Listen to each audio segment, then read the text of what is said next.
"Ey qirg'ida pastidagilar, sizlar hali yoshsizlar. Falon cho'jakaga boy bo'lgan yana bir 25 yil vaqt bor sizlarga. Shoshilmanglar. Tez kelgan boylikdan qo'rq. Birdaniga uy oldi. Birdaniga 4 ta uy oldi. Birdaniga 10 ta mashina, birdaniga tilla ko'mib tashadi uydagilarni. Unaqa bo'lmaydi-da, jon akalar. Yo bu dedi ekishizga siraz 700 ta pishadimi? Ha?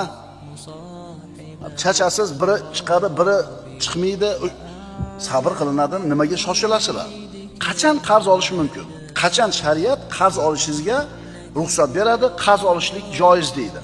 Islom dini qarz olishni faqatgina zaruriy holatlarda deydi, olishlikni joizligini va faqat juda ehtiyotkorlik bilan yondashlikka targ'ib qiladi.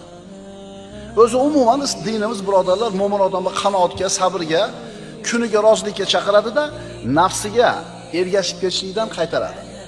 Eshitib qolamiz, falonchining hunari zo'ru, birovga o'rgatmaydi deydi. Ha desa, konkurent bo'lib qoladi.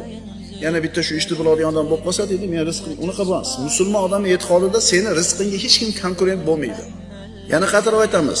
Odamlarga dunyo ishlarida foyda qiladigan biror ilmni yoki kasbni o'rgatmasdan berib ketayotgan odam so'ralganda, qiyomat kunida o'tli yugan bilan yuganlanadi.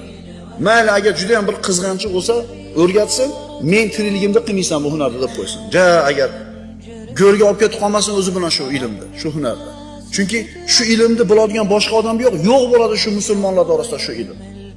Shuning uchun hunar egalari, ilm egalari sizlardan so'ralgan paytda buni berishlikdan baxtli qilmanglar.